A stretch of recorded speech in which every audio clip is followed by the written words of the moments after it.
And if we create an environment of safety where the child can then all of a sudden heal over time, it's almost like having a cast on your arm. If we create the environment, they will get better. They will heal. No one knows to what extent, what if it's 100%. I like to use the analogy, like if you broke your arm, there's no doctor that's going to go throw a ball the next day, right? Awe Genge, this is Mental Matters, hosted by Scotty.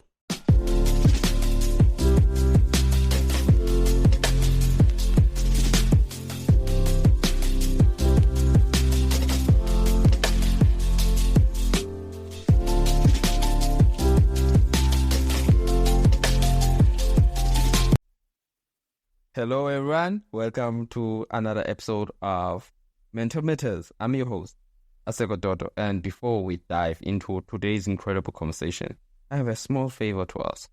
If you enjoy what you hear today, please take a moment to rate and review our podcast on Apple Podcasts, Spotify, or wherever you listen. Your feedback not only helps us improve, but also helps others discover the valuable insights we share every week. And if you find today's episode particularly inspiring or insightful, don't forget to share it with your friends, family, or anyone you think could benefit from it. Thank you for your support. It truly means the world to us. Now, let's get back into our conversation. So what made you pursue being able to deal with helping parents to help their child to deal with their trauma? Oh, well, thank you. So I'll just go a little bit of my story. My wife and I adopted two little kiddos from an orphanage, or what they call a baby home in Russia, and went through the whole process and brought the kids home. They were age 3 and 2, and no one ever taught us about what trauma was, and no one ever taught us what they had been experiencing. And we're kind of taught by just natural. Growing up, that if you show some love, everybody will respond and react positively, and everything will be wonderful, and there'll be no problems in this world. Well, that's not exactly the way it works. That's what we learned. And trauma, what we learned actually is trauma is an actual brain injury. It's not just some condition that people have. It's an actual change in the way the brain is working, and so instead of making decisions and thinking through processes through what they call the high brain or the prefrontal cortex, these very difficult situations. It could be from neglect. It could be from abandonment. It can be from abuse. Many different ways people can experience. Children, especially, can experience trauma, and since it changes the brain, all of a sudden, their brain, it's almost like they can't get out of the amygdala, or the reptilian brain, which is the brainstem, and all decisions, all emotions, it's all fight or flight. And so they grew up with that constant concern and worrisome about how to make this work. And this poor child is just reacting because their brain is telling them that they're in trouble, that they have a problem, that they're worried, they can't trust anybody, they're not safe. And so we learned this the hard way, that even though we had what we thought was a loving home and caring, from the kids' perspective, I mean, they're too young to know the difference, and they reacted with the way a kid might act, any child might act if they don't feel safe. They had the fight or flight responses constantly, and we didn't know what to do with it.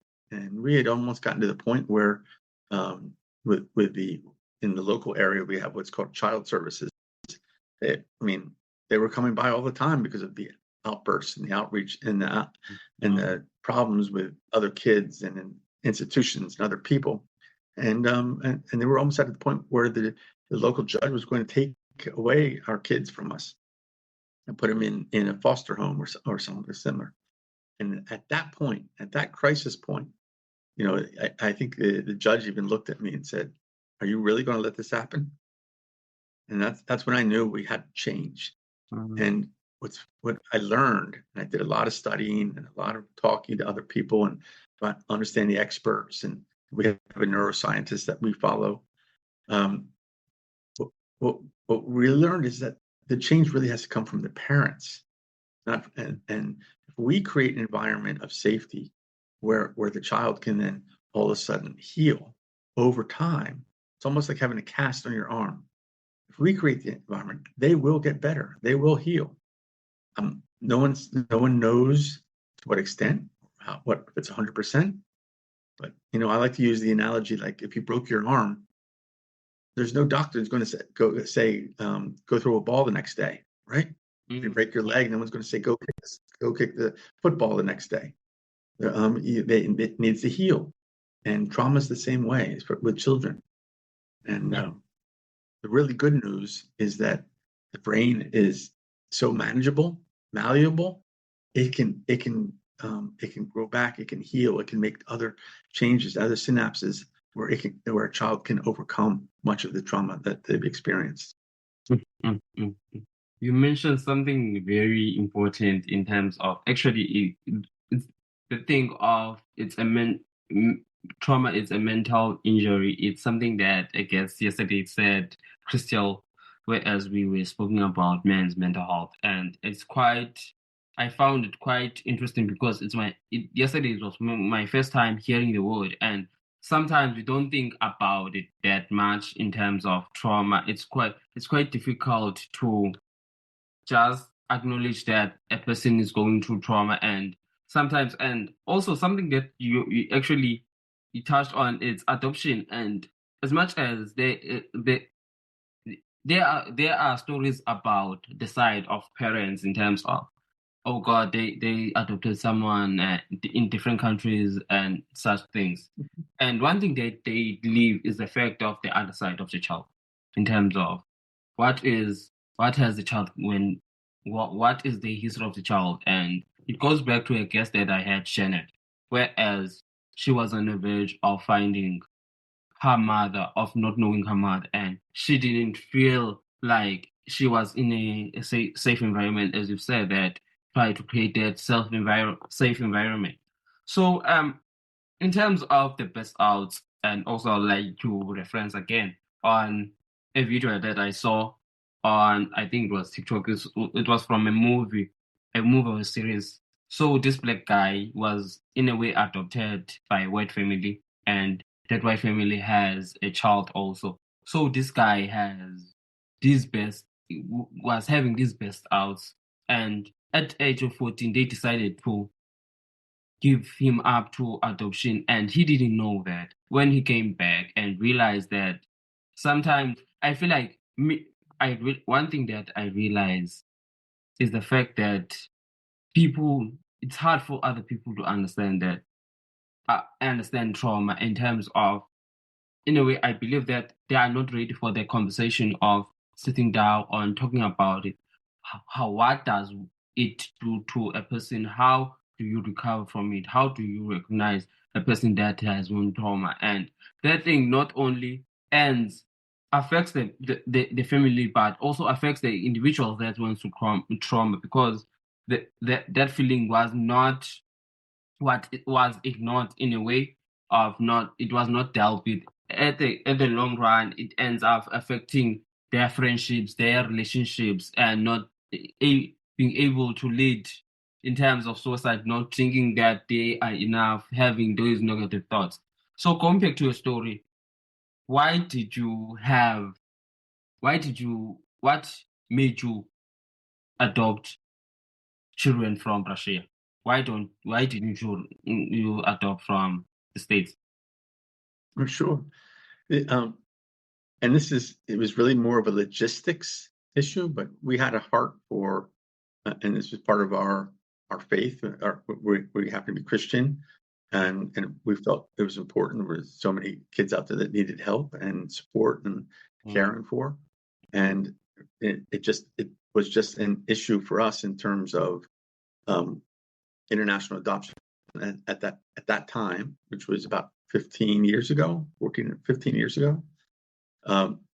It was just purely an issue where in our state, in the United States, you have to go through a 3 or 4 year process of fostering a child first, and then you can apply for parental rights. And then even if once you're granted parental rights, they're not secure for over a year or sometimes 2 years, depending on the state. And we felt it was important, equally from our perspective that there were kids, just like today, there's kids all over the world that are in need, as well as domestically. So it wasn't necessarily a choice in terms of the children. It was just a choice in terms of how the system works for us. So it really was. And we have many friends who have adopted from locally and then went through the process, and they've also went through many experiences similar to ours. But if you follow the precepts of understanding how to help them heal, almost all the kids will improve over time.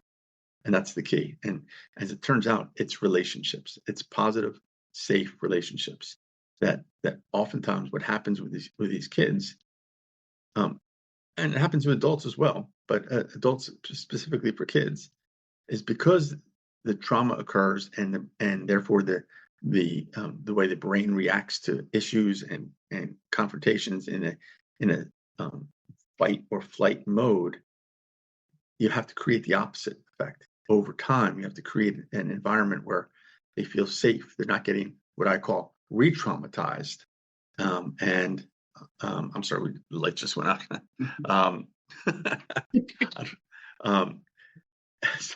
Hopefully you got that. No problem. I don't know why. It's one of those automatic lights.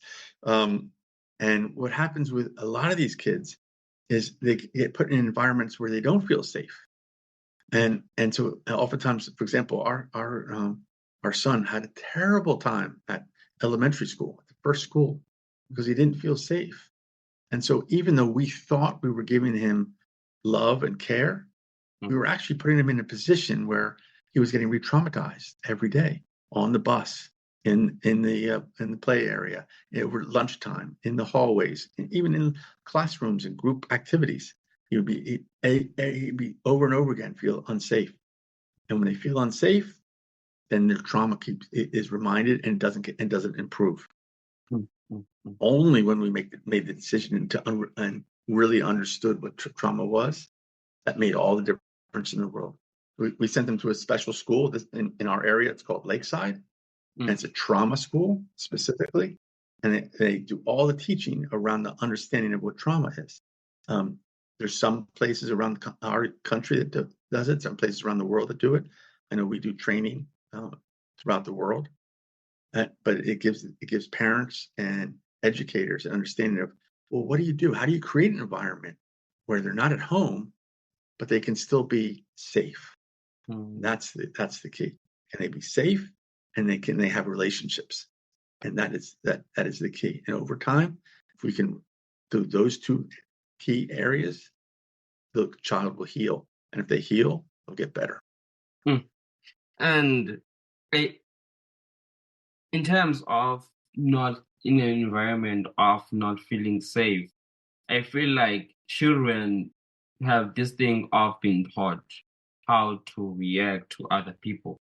In terms of the reason why I'm just bring this up is the fact of I've seen it, how people react. It depends on, for example, if a child is taught in a specific home that you should react to this way to other people, and then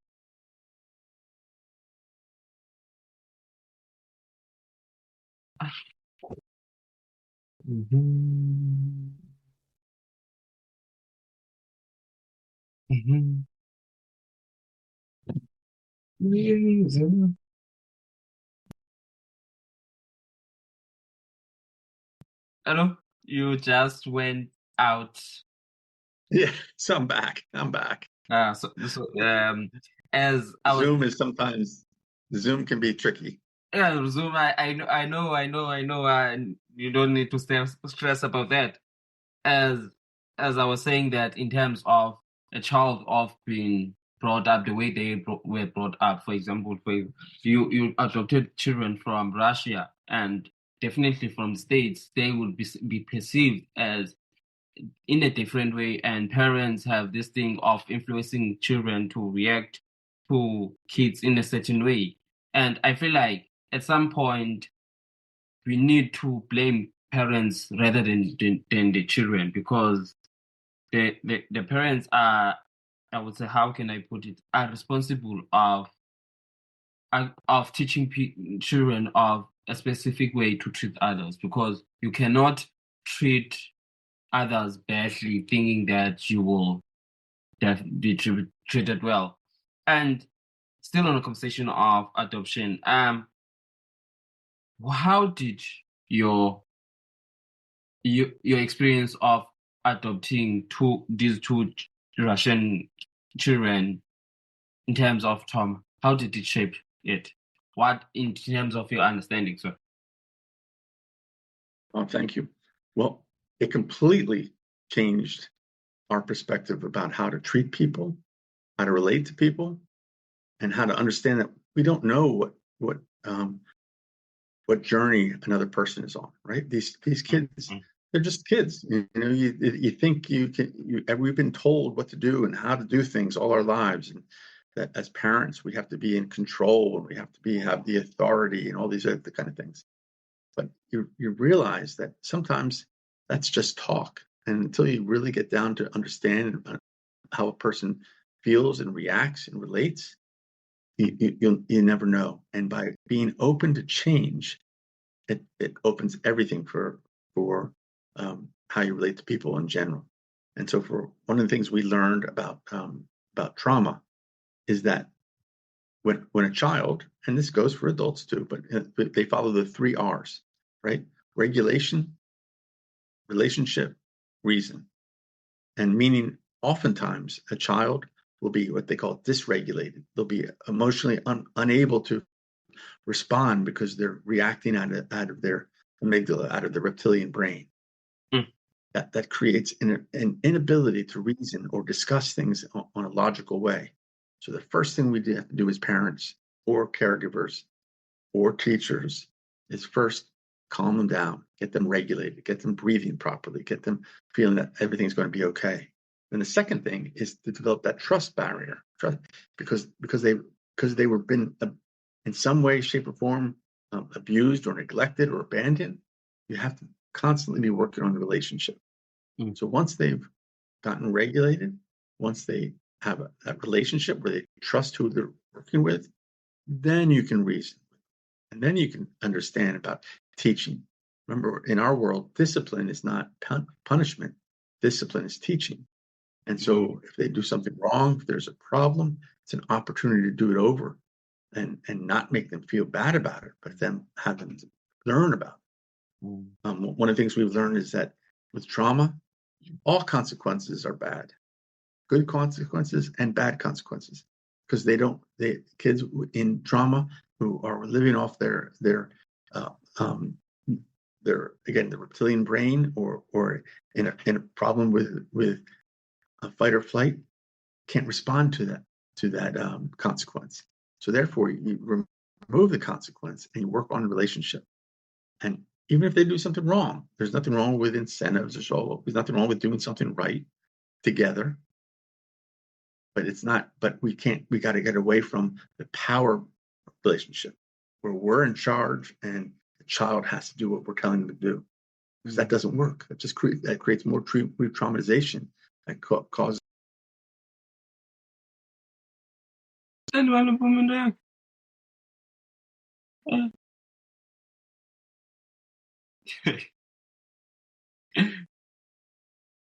You went out again. So sorry. Looks like I lost. I saw that. As you were saying, or you just want us to start at the top, or do you want to continue on what we were saying?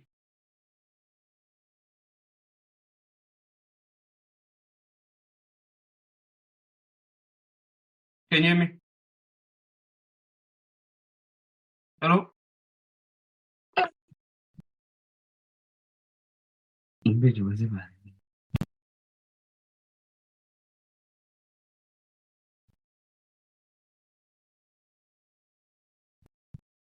We're back. Yeah. Actually, we are back and you went out. Hey, technology can be quite difficult sometimes. I actually understand. I understand. Zoom. You don't have to stress about that. Yeah, And do you want to continue on what you were saying? sure. I think I was getting to the point of that we're kind of too often taught in our society that that power relationships, parents over children, men over women, older over younger, have to be in charge and have to use leverage to get what they want. But with trauma, it's about relationship building, and you have to throw some of that authority away, or what I would call authoritarianism away, because authority is given, it's not seized. And so what we've oftentimes in with trauma work on, everything is building that relationship, everything is rebuilding that trust. And if you can work on that environment, no matter, and that's what my book is about, no matter where your child goes, whether it's school, whether it's sports, whether it's church, whether it's or an organization like scouting or something else that they might do, can you create a situation where when they go, they feel safe? You explain the situation to the coach or the teacher, and if they're not, and they don't feel safe, you just, as a parent, you just don't put them in that situation.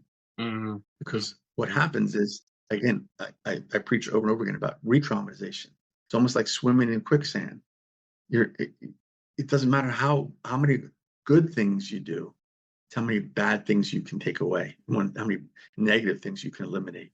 And if you create that environment where the negative things are eliminated, it's amazing. The child will grow, child will heal. And that's the key towards working with them over time.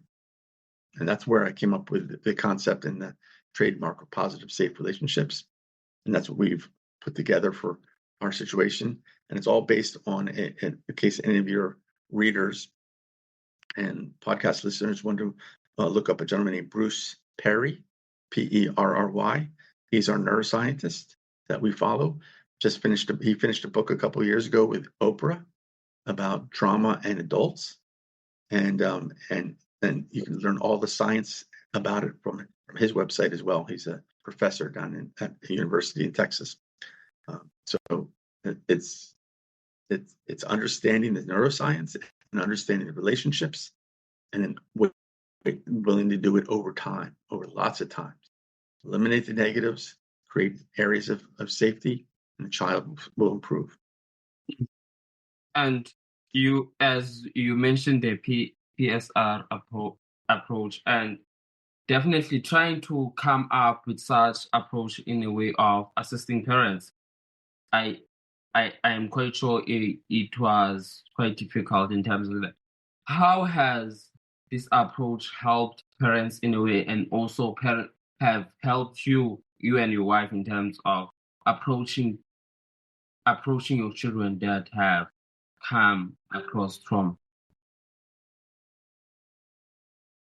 Sure. So a couple of things. First, it's very difficult, just for all parents. So I want to make sure that they realize that everybody who's going through that, whether it's through adoption or through a child who's been traumatized for some other reason. Many kids are traumatized just because they might have family have gone through divorce. They might not be able to get a meal consistently in their family, and children who can't eat consistently. I mean, all kinds of things can create some trauma. But the first thing to understand is that children by nature want to please their parents and want to grow. They just want to.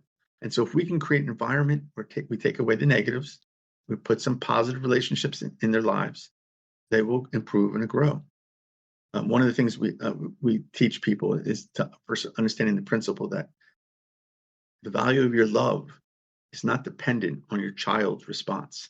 It's really for us. That's really important. The value of your love is not dependent on your child's response. Meaning, these kids who've been hurt and injured aren't just going to be appreciative just because we're nice to them.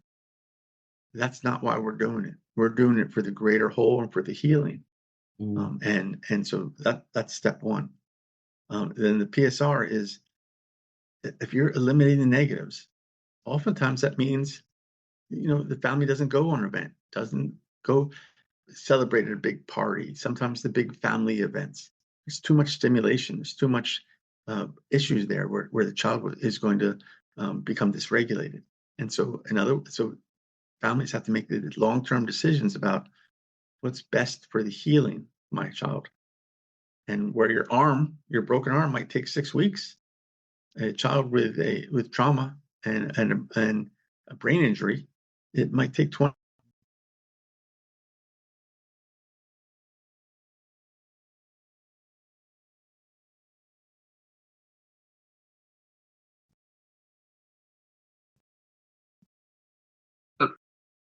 Hello, you just cut I'm off. back.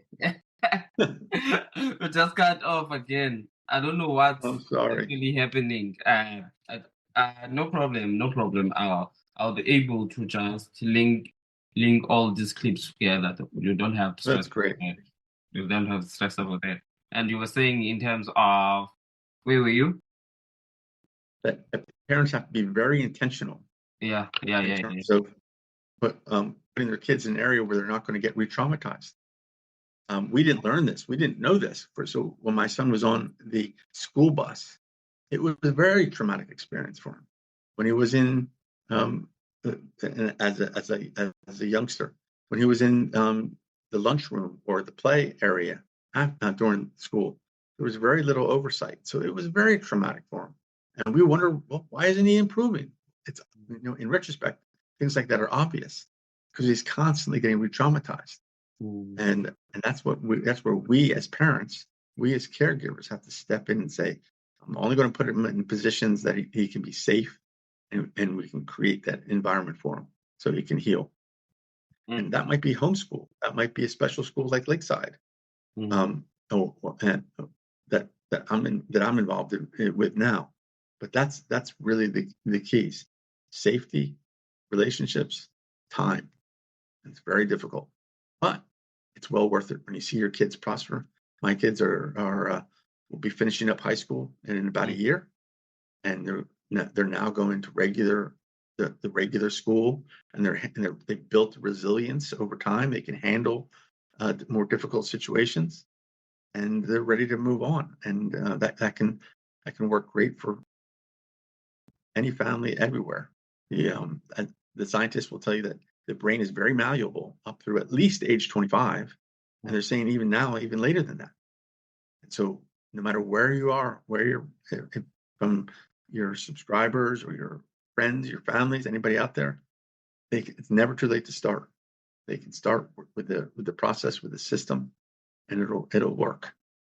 You touched on so many things, but I just want to focus on one that you really. Sure. I believe that it's quite important of realizing the value of parents in terms of they don't deliver that thing of love. Instead of they project their dreams, their ambitions on their children, not acknowledging that the fact that how will the child be affected towards this. And when a child doesn't reach those goals, the parents that they planned, in terms of that, I've seen it a lot, and I keep on saying this on this podcast, talking about my own story, whereas I'm grateful for having a mother that didn't force her dreams towards me, and the thing of yes, of throwing those words of saying that if it is your fault that I haven't reached my goals, it's your fault that I don't have my dream life in terms of that. And as much as they're saying that those things, they don't understand how much it affects the children. So still on a conversation of PSR approach, how does it differ from other traditional parenting advice?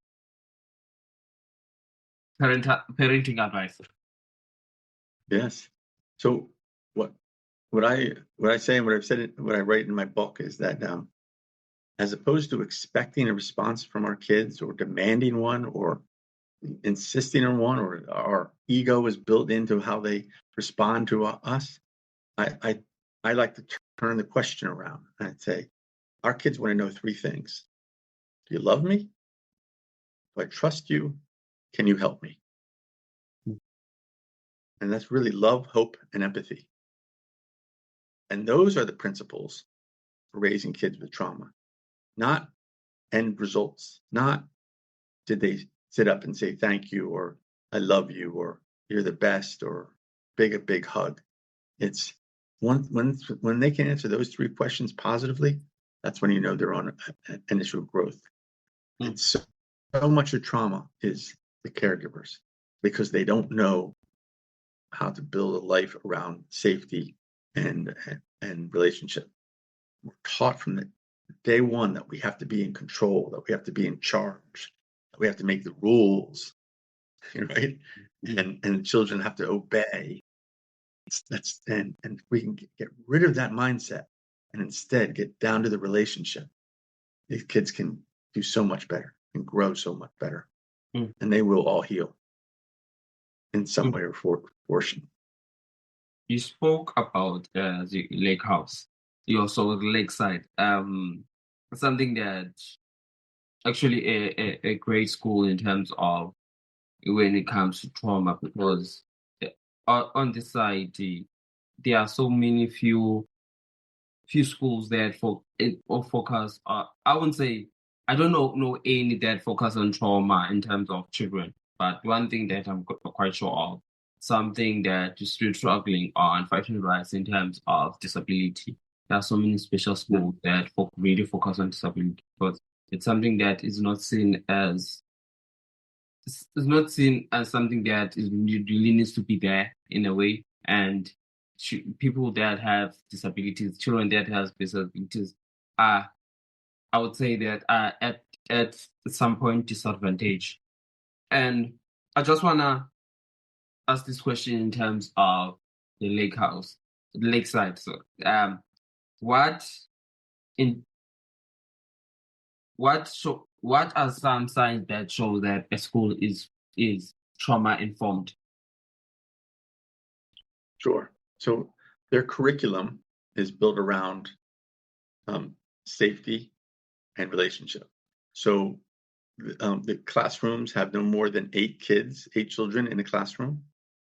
Their desks could be, the rooms are small, but they can be in comfortable chairs. They don't have to be in a chair with notes, sitting taking notes by lectures.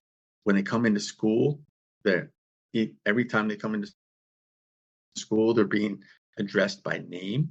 They're being tapped on the shoulder, so they know that there's a connection there. They're being wanted. They're feeling safe. There's the discipline instead of acting out. As you can imagine, in a school with lots of kids with trauma, there's a lot of deregulation, and kids have problems. Well, they don't go to someone to penalize them. They go to what's called a resolve room, where they can lower their temperature. They can do some breathing exercise. They can get regulated, and then they go back to the classroom and continue on. They don't have homework. They get whatever work they need to get done. They get done during the day, because that creates another area where coming home, and do they want to do homework? They don't want to do homework, or parents yelling at them. None of all that is taken away. The rooms are created with certain colors and furniture that is a little bit softer and keeps a calmer impression. So there's a lot, and then the way they teach in terms of one-on-one. Sometimes all the kids also have counselors. I'm sorry, that went off again. And so all the kids have counselors, and also have some group therapy. So they're always working on not just the academics, but working on what's going on in their lives from the trauma point of view. And they work with kids from elementary school up through high school. And just seeing some of these kids who graduate, who have come in and say, I I didn't know what I was going to do with my life. I didn't want to do anything, and I got here, and my life got transformed. I now have hope. I now believe in myself. I have self-confidence that I can make things happen, and so it's really that creation of school around kids with trauma, kids with special needs that need that extra help and feel like they're individually being recognized and trained and counseled through the academic year. It's not just about school, but it's about relationship and it's about counseling.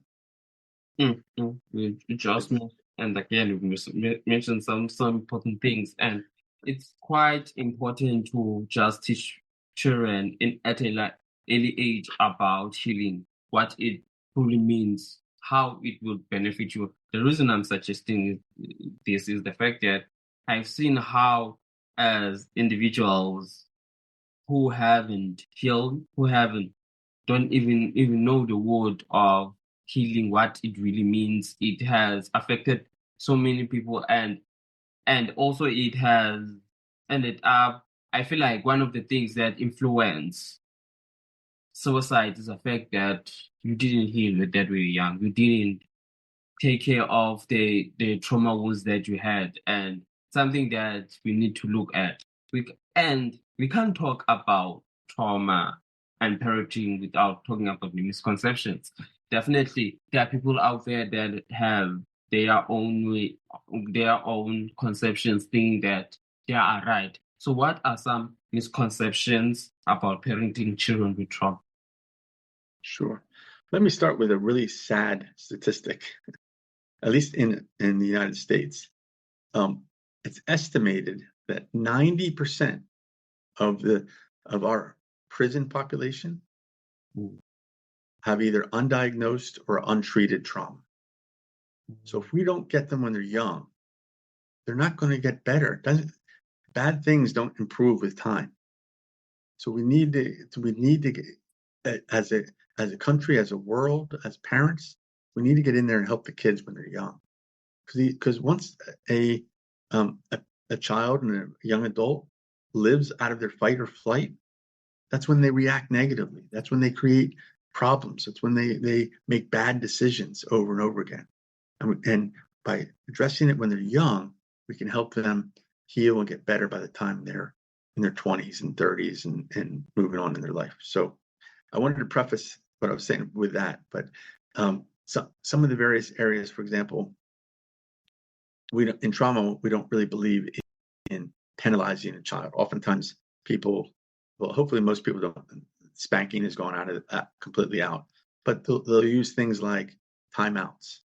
Well, in trauma, we do time-ins. So you don't want to do anything that separates the child from the adult and from the caregiver, because the relationship is the first thing. So maybe they did do something wrong and they are dysregulated. And so we'll all sit on the couch together until we're calmed down. And maybe they need some coping skills. Maybe they need to play with whatever Legos or rainbow balloons or whatever it is, helps them, spinners, whatever helps them just calm down. And then after they're calm and they trust you, then you go back and say, okay, well, let's do this activity, but this time we'll do it together. And now you're modeling how you're supposed to handle something. So but see, we're taught early on is the first thing we want to do is yell at a child, tell them what they did wrong, and penalize them. And that'll scare them into doing it right. That will never work with trauma. It's got to be the opposite. It's got to be calming them down, regulating them. It's got to making them know that they're trusted by their caregiver or their parent, and then modeling what the right behavior looks like. And over time, they'll make the same mistakes over and over again. And then eventually they'll catch on and say, I got it. I can do this. Another area that and some of these things are things that we do, everybody with parents, with their kids, but you just have to do it a little bit more intentionally with kids with trauma. You give them some decision-making opportunities, but you limit those decisions into whatever they choose is acceptable, right? So you might say, which do you want to do? You want to do chore A or chore B? But by getting a chance to choose which chore, then all of a sudden they feel like, okay, I have some standing in this family. I have standing in my life. I get to make the decisions too. And those little things make a big difference. Mm, mm, mm. So, And there's just the stats that you brought up. I also believe it's something that in a way we need to look at. And also there's this thing that people think that just because in terms of ignore people actually, let me rephrase that. People really ignore the fact that there's a need for people that to deal with their trauma. And it goes back to that thing of we have a very pandemic here in South Africa, which is gender-based violence, where most men abuse women. And sometimes it's not just because a person does it, because it stems from their trauma of not dealing with that trauma. And also, one thing that I realized is that the thing of being raised without a father, and it's such a big thing because you don't know things that how in a way we recognize the fact that when you were raised by a father, you definitely you have your values, you know how to treat women. It's something that as much as it's something that is for men and also but we need to look at that thing. With those words, I would like to say thank you so much for being here and being able to do this with me. I really appreciate it. And definitely I've gained some knowledge when it comes to trauma and when it comes to how to recognize that the field of there are children that are raised that are having trauma, and sometimes it's difficult to just create that inclusive option whereas they will feel safe, they will feel like they are needed in that place, and recognizing that everyone has trauma, and as much as we are adults now, we have to try by any means to heal that mental injury, because it's quite important to heal that mental injury, because if we don't, we'll end up being people, either we commit suicides or either we end up in jail. That's the thing, because trauma can lead us on making things that are not us, and trying to find. Also, some very important thing that you mentioned, healing. Healing is quite important too.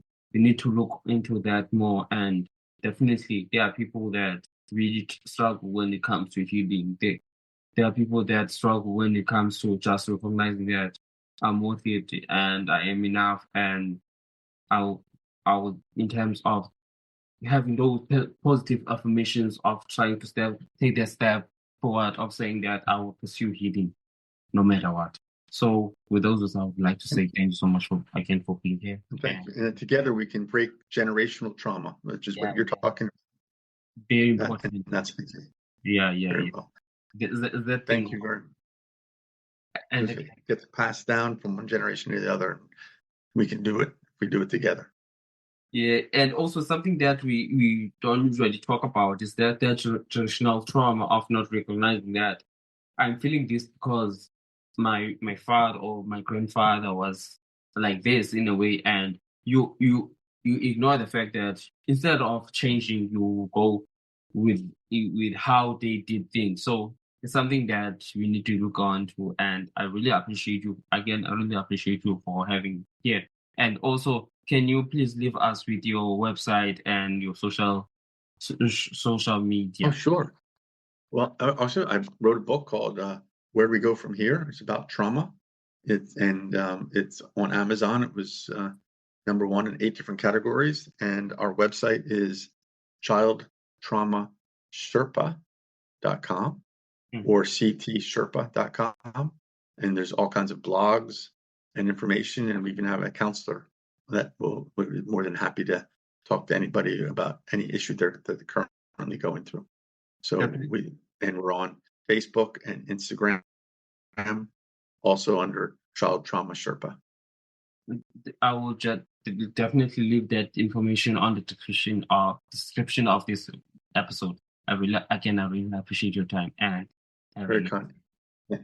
And good luck for everything you're doing. You're doing God's work. Thank you. Thank you so much. I appreciate that.